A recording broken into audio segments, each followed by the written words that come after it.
Salut à tous, aujourd'hui j'espère que vous allez bien. Nouvelle vidéo YouTube, on est en compagnie de Selim. On va aujourd'hui vous analyser le market profile et vous parler aussi de la fondamentale de la semaine qui suit, la semaine du 27 au 31 janvier. Salut à tous, vous me connaissez et mon habitude pour faire ma fonda c'est d'aller sur Reuters. Donc on s'y rend tout de suite pour regarder les gros titres de cette semaine et ce qui risque d'impacter les marchés. Donc le premier gros titre que je vois, c'est que Trump a clairement dit lors de sa conférence à Davos qu'il souhaitait mettre un terme à toutes les guerres dans le monde. Donc ça c'est plutôt un point positif pour assurer un peu les marchés financiers. Et là on voit aujourd'hui un gros titre que Trump souhaite que la guerre Gaza-Israël se calme et que l'Égypte et la Jordanie accueillent des Palestiniens. C'est plutôt une bonne nouvelle. En tout cas Trump, on a bien compris qu'il souhaitait faire calmer le jeu des guerres dans le monde. Comme vous avez sûrement pu le voir, Trump a décidé de réduire l'imposition aux États-Unis et il a bien mentionné que ça serait la plus grosse réduction d'impôts de tous les présidents avant lui.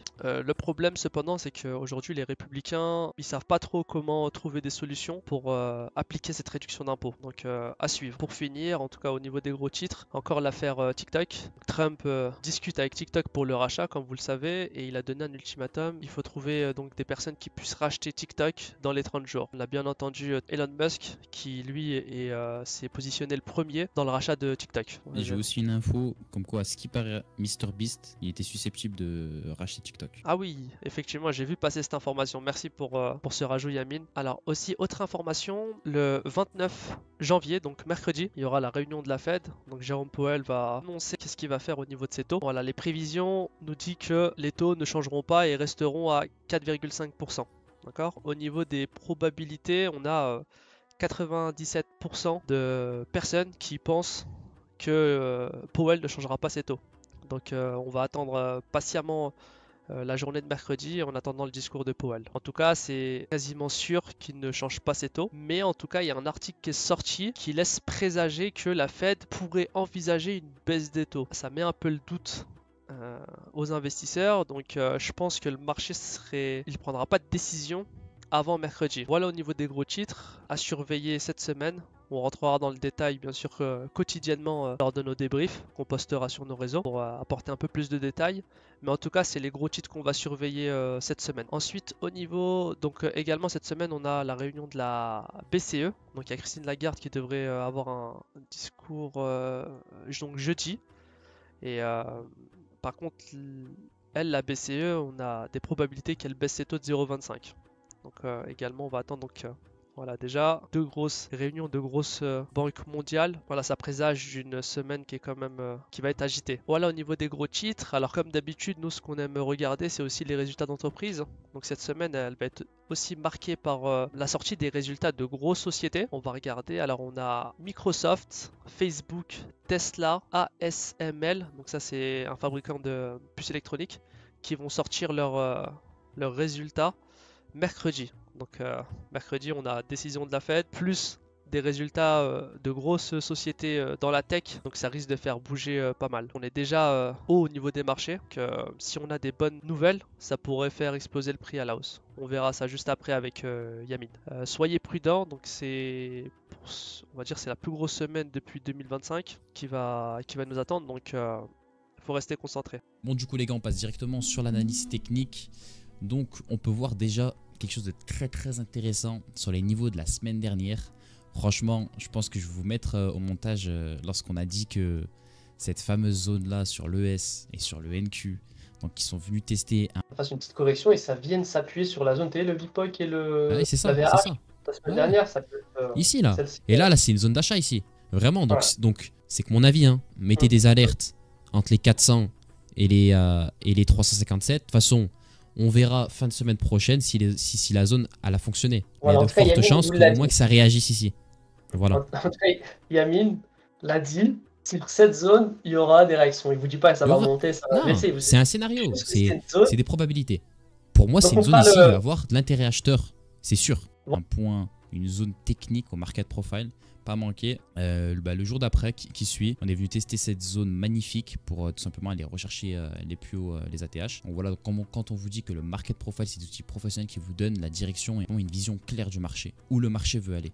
Par exemple, là, on peut voir, donc là, c'est tout le profil de la semaine qui s'est passée là. On peut voir déjà juste qu'on a pris une direction et que maintenant, on ne sait pas trop. Parce qu'on est dans une zone où il y a eu beaucoup de volume auparavant. C'est là où on avait fait les ATH. Quand il y a eu les spéculations de Trump qui allait passer président, etc. Il y a eu de bonnes annonces aussi pour Nvidia. L'ATH, il est à 64. Donc on est venu presque frôler l'ATH.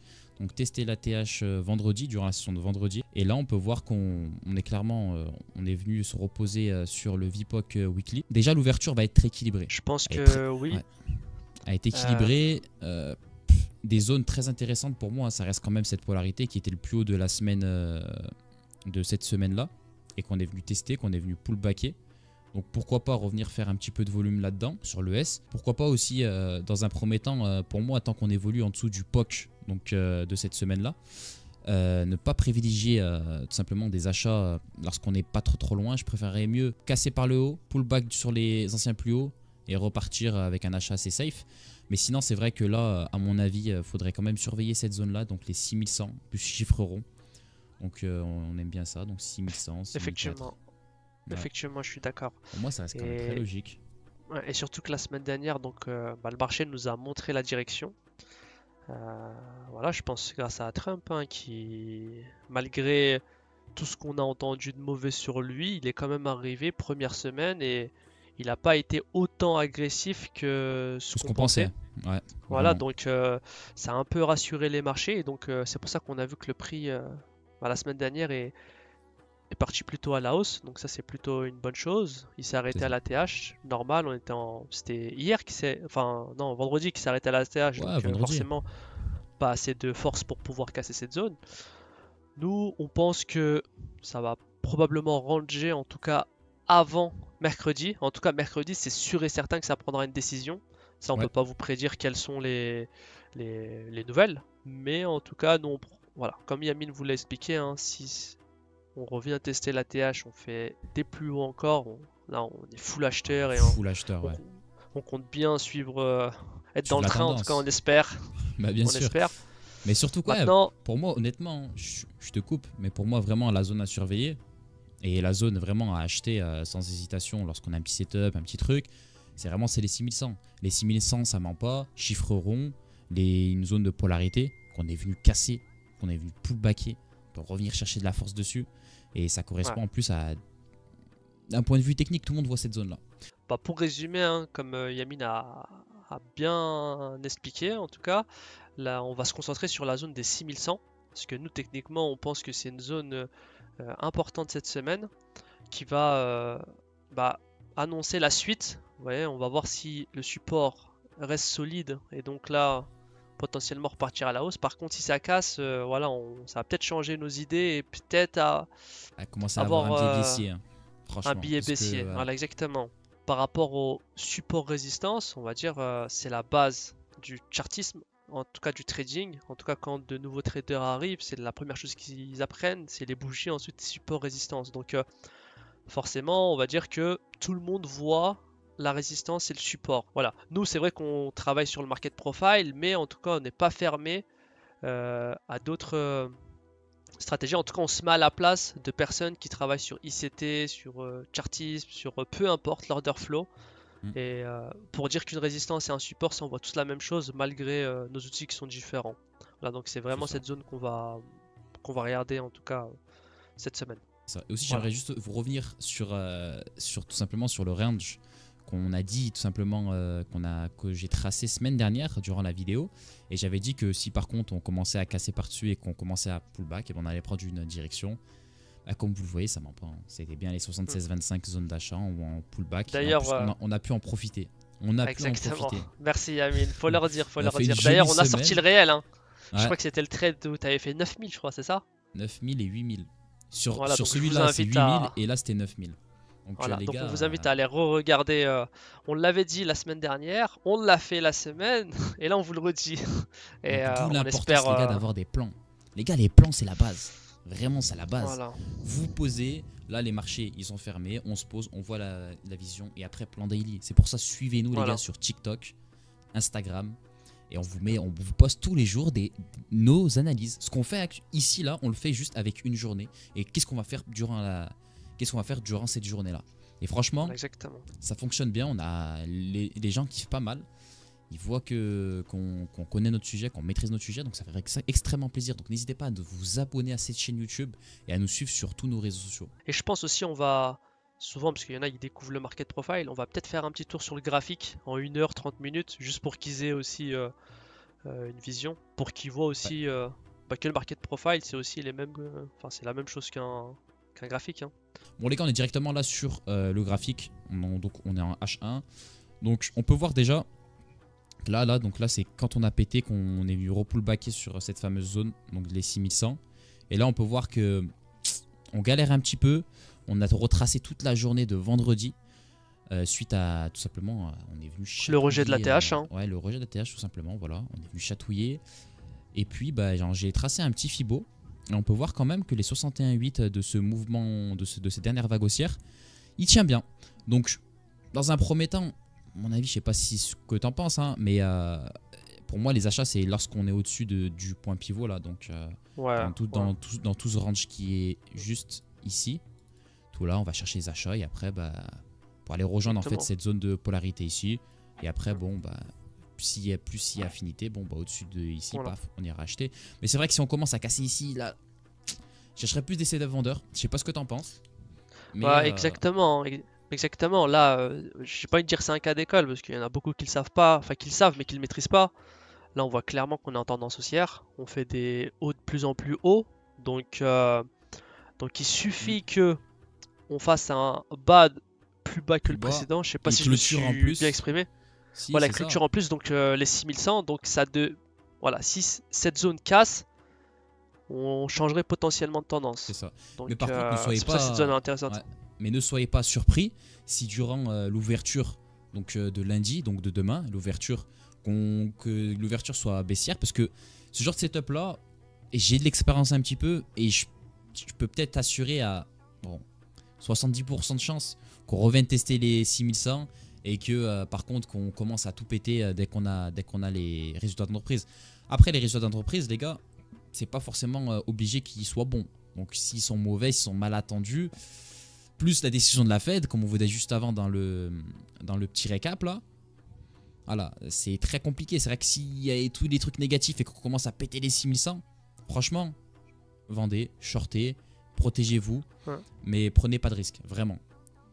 Faites attention au volume, hein, parce que là on voit des volumes en bas qui peuvent faire arrêter la baisse, hein, si ça baisse. Tu vois, par exemple au 6066, 65. Juste là, il y a là. Ici, en bas. 97, en tout cas, ça c'est une de nos stratégies.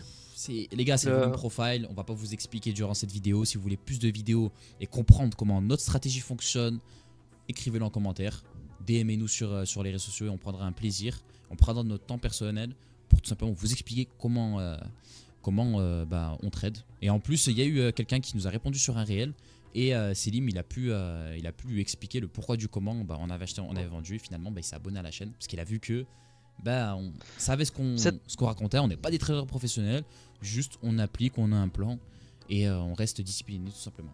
Bon les gars, on se retrouve directement là sur Market Profile en daily. Donc on peut voir qu'on a eu franchement une session américaine. La deuxième partie de session américaine très très baissière. Hein. On est venu chercher des niveaux clés sur le Market Profile. Déjà, Market Profile, il est couplé par rapport au volume. Et on voit qu'il est revenu échanger dans cette zone de volume ici. On voit qu'on a quand même, je sais pas ce que tu en penses, mais toute la value area de jeudi. Non. On savait pas trop si on négocie d'un, si on négocie pas. Bon, ce qui est bon signe, c'est qu'on est venu du coup faire du volume au-dessus de ce fameux VPOC et clôturer la semaine. Ouais, surtout clôturer au-dessus. Donc voilà, mais ce qui est à faire attention, c'est qu'on clôture en dessous de la polarité des 6034. Ouais. Ça c'est un petit signe quand même assez baissier. On va pas se mytho, mais déjà dans notre stratégie là, donc on peut avoir un open en zone 2 tout simplement lundi et revenir chercher le VPOC donc les 6147 au premier coup. Vous pouvez être sûr que ça va shorter. Donc si vous êtes scalper, vous pouvez être sûr que sur cette zone ici, au premier passage, il va y avoir des vendeurs. On sait que les niveaux, en plus, il y a beaucoup de niveaux vendeurs par ici qu'on avait vu au carnet. Donc il faudra faire attention. Donc ouais, c'est ça. Zone acheteuse à la semaine. Bon, 6100, si on y va, ça fait peur. Hein. Moi, je ne serai pas dans le train en short. Par contre, je serai là pour acheter. Donc vraiment 6100, cette fameuse zone ici, même au volume à l'année, c'est exceptionnel. Hein. C'est exceptionnel ici. Même ici, regardez, là, on n'a pas fait énormément de volume. Malgré le temps qu'on a passé. On a passé 2 journées, on n'a pas fait du volume de ouf. Donc on peut revenir s'appuyer ici, faire un petit peu de volume. N'ayez pas peur, hein, c'est normal. C'est l'offre et la demande, tout simplement. C'est comme ça que les prix bougent. Et on va faire un petit peu de volume par ici pour remonter plus haut. Mais c'est vrai que là, je pense que c'est les gros points. Ouais, c'est les gros points. Donc notez les gars, zone de polarité, donc les 6034, 6035, grosso modo. Et si on commence vraiment à descendre, garder un œil sur la zone des 6100, en plus ça concorde avec le plus bas de jeudi. Et toutes ce POC, ce gros volume, donc à mon avis 100% de chance qu'on passe même pas ce gros volume ici. Mis à part si, niveau news et annonce économique, enfin du coup news, annonce économique, c'est pareil, et résultats d'entreprise, s'ils sont mauvais, shorter, vraiment shorter, il faut prendre la tendance. Mais restons optimistes. Pour moi, franchement, à mon avis, ils ont passé un très très bon trimestre, enfin un bon Q4. Donc là, c'est les résultats trimestriels. Donc, ils ont passé un bon Q4 des entreprises, Meta, etc. Ça m'étonnerait pas qu'on vienne sur les 6100 et que to the moon, hein, on refasse des ATH, parce qu'il faut savoir qu'on est quand même pas loin des, on est quand même pas loin de l'ATH. Et ça serait dommage, en tout cas, dans la logique, qu'on fasse un ATH demain, où voilà, ils vont vraiment attendre, les gros institutionnels, ils vont vraiment attendre d'avoir des décisions claires, avoir là aussi les données de la Fed, pour voir s'ils baissent ou s'ils augmentent leur taux, ou s'ils les baissent pas, ou enfin voilà quoi. Ouais. Donc ça, c'est des gros points à faire attention. En tout cas, on n'est pas les seuls à espérer un nouvel ATH. Hein. Je pense Trump le premier, lui. Moi, je suis full acheteur. Vous pouvez savoir. Full acheteur. Moi, nous, on est full acheteur dès qu'il y a des setups. On rentre direct. On réfléchit pas, on rentre, le stop. En fait, tant que vous gérez votre risque, c'est essentiel. Donc, pour moi, c'est ça. Donc, faire attention à cette zone de polarité. Pour l'instant, il n'y a pas énormément de zone claire. C'est soit on achète ici 6100 ou soit on rachète sur un pullback pour réintégrer le range ici. Parce qu'à mon avis, comme je vous ai dit, les institutionnels, personne ne va se positionner, sachant que dans quelques jours, il y a des gros résultats. Donc on va ranger ici pour après casser par le haut et faire de nouveaux ATH, etc., etc. Donc les gars, on passe directement là sur l'ENQ en weekly. Qu'est-ce qu'on avait dit? Qu'est-ce que j'avais dit? Les gars, les 400. J'avais dit quoi sur les 400? Achetez les yeux fermés. Il y a 90% de chances que ça va fonctionner. Bon, ça a fonctionné, voilà. C'est pas compliqué, c'est une zone de volume, c'est un VPOC, c'est tout ce que vous voulez. Ça a réagi. Allez juste voir la vidéo précédente, hein, disponible sur YouTube. Hein. Disponible sur YouTube, c'est la première vidéo YouTube. J'ai dit quoi? Acheter les 400. Et les yeux fermés, acheter les 400. Et regardez, bon, on a fini ici. Plus de 700 points, 800 points en plus, c'est une dinguerie. Et là, par contre, contrairement à l'ES, qu'est-ce qu'on peut voir? C'est qu'il a déjà, lui, il a du retard par rapport à l'ES de une, parce que déjà, c'est les entreprises technologiques. Et là, il faut savoir qu'on a passé tout ce qui est résultat de banque, et là, on va passer sur tout ce qui va être technologique. Et sachant que l'ENQ, c'est les 100 entreprises technologiques les plus cotées, eux, vu qu'ils savent que cette semaine va être décisive, donc la semaine dernière, il y a juste eu un mouvement pour aller rejoindre un point d'équilibre, donc entre les 22 100 et les 21 856. Donc une zone d'équilibre où il y a des vendeurs, des acheteurs. Enfin, quand il y aura plus de demande dans ces zones-là, c'est là où on va s'extirper et aller rechercher des plus hauts. Donc c'est tout simplement le principe de l'offre et la demande. Pour moi, on peut avoir une ouverture baissière. Donc on a la polarité des 21 900 juste ici. Donc comme je disais, on peut avoir une ouverture baissière. Donc, on peut voir qu'on a la clôture de la semaine qui est juste ici, donc aux alentours des 21 907. Et pour moi, quand même, parce qu'il ne faut pas oublier que lorsqu'on avait ouvert, donc c'était mercredi, on avait ouvert juste ici en gap haussier. Et on n'est jamais venu combler ce gap. Donc il y a de fortes chances quand même qu'on revienne un petit peu combler ici. En plus, ça correspond à une jolie zone de polarité parce que c'était les plus hauts de lundi. Donc d'un point de vue tout simplement chartisme, technique, support, résistance, plus on ajoute le market profile, donc on sait qu'il y a un gap, il n'y a pas de volume. Ça peut réagir vraiment, donc on peut venir en plus on n'est pas si loin que ça, on n'est qu'à 100 points, toute une session asiatique baissière qui reviennent chercher les acheteurs ici, et ici il pourrait y avoir une grosse queue acheteuse pour justement rejoindre cette zone d'équilibre de prix jusqu'à attendre tout simplement la fin de la semaine. Donc pour le NQ, niveau market profile weekly, pas grand chose à dire. On attend tout ce qui va être résultat des entreprises technologiques pour prendre tout simplement une direction. Mais ça m'étonnerait pas qu'on aille suivre le SP500, il n'y a aucune raison, et qu'on aille faire de nouveaux ATH durant les semaines à venir. Nous voilà directement sur le market profile en daily du Nasdaq. Donc on peut voir que on a tout simplement évolué dans la valeur de mardi. Donc ça, dans le market profile, ça veut dire que c'est tout simplement une zone d'équilibre de prix. Donc d'où le range en fait, entre ces deux polarités ici. Ce qu'on peut faire aussi pour débuter la semaine, ça serait quand même de merge, donc d'assembler ces 3 journées. Lorsque le 27 janvier, les marchés vont ouvrir, et ben si on voit qu'on vraiment commence à venir ici, ça ne tient pas. On a toujours cette zone là, donc j'en avais pas parlé en weekly, mais on a toujours ce VPOC là et ce gros support à 21 730. En fait, tout dépend de l'ouverture de lundi. Là, tu vois, on est à la frontière entre la VAL. Si ça ouvre dans la value area, on risque de rester dedans. Si on ouvre en bas, on risque d'aller chercher des zones un peu plus bas pour repartir à la hausse. Du coup, nos plans sont clairs sur le NQ. On est clairement dans un range, donc on va pas prendre énormément de risques. Il y aura pas de cassure, pas de breakout en attendant les résultats d'entreprise. Ouais, mais par rapport à l'open, c'est vrai que si on ouvre en open baissier comme tu as pu le préciser, on va venir tout simplement aller chercher donc ce fameux gap qu'on avait laissé ici en vert. Donc jolie zone d'achat. Pourquoi pas réintégrer tout simplement toute la value area ici, aller chercher le plus haut.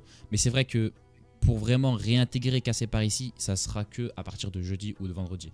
Personne ne va prendre de risques et même si on ouvre en baisse et qu'on vient ici, on va forcément remonter et peut-être que 21 908 va devenir une nouvelle résistance.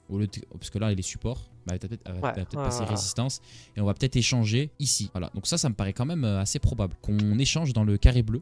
Donc entre les deux bandes, donc entre 21 908 et tout simplement 21 760 en attendant les résultats. Nous voilà directement les gars sur le graphique du NQ en H1, donc en 60 minutes. Et ouais, et puis voilà, là ça ment pas, hein, c'est comme tu as pu souligner, gros creux de volume dans toute cette zone ici. Donc d'où aussi le gap. Donc on pourrait venir en plus retester, parce qu'on a encore jamais testé le 61.8 de toute la baisse. Et ça, c'est quelque chose que tout le monde surveille. Et c'est vrai qu'un premier passage, donc c'est simple, 61.8 de toute la baisse qu'on n'est jamais venu tester. Creux de volume, on comble le gap. Tout qui dit qu'au premier passage, les gars, ça va monter. Une belle réaction. Il va y avoir en tout cas une réaction. Et c'est sûr et certain. Il va y avoir des acheteurs dans cette zone ici. Et beaucoup de personnes ont même peut-être mis des ordres limites. Parce que des trucs comme ça ment pas. C'est ça. Il y a trop de cohérence entre les indicateurs. Puis ouais, donc je suis assez simple sur le NQ. Je pense pas me positionner avant mercredi sur le NQ. Très très compliqué. Pas de tendance claire. On peut peut-être casser des opères par le haut, les réintégrer. Ça me paraît quand même pas si clair que ça, ce Nasdaq cette semaine. Donc je vais plus rester, moi personnellement, focus sur l'ES durant cette première semaine. Parce qu'il y a peut-être plus de marge. Je sais pas ce que tu en penses, parce que là on est vraiment dans un range. Mais surtout que, ouais, je pense que t'as tout dit, hein. C'est surtout par rapport aux résultats des techs qui vont faire bouger le NQ, donc avant ça on va essayer d'être très vigilant. Bon les gars, en tout cas j'espère que cette vidéo vous aura plu. En tout cas c'était un plaisir de vous partager tout simplement notre vision du marché durant la semaine qui va suivre, nos plans, etc.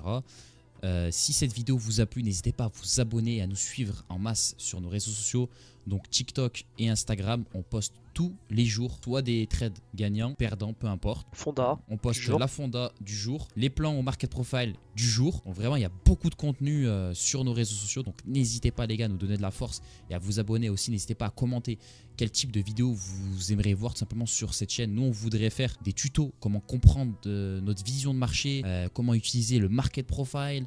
Même s'il y en a outils qu'on utilise. Enfin, l'explication des outils sur lesquels on bosse tous les jours, tout simplement. Parce qu'aujourd'hui, il n'y a pas beaucoup de personnes qui parlent de market profile. Bah écoutez les gars, c'était un plaisir de faire cette vidéo. N'hésitez pas à vous abonner, liker, partager. Et sur ce, bon, on se dit à la semaine prochaine pour de nouveaux plans. Ciao.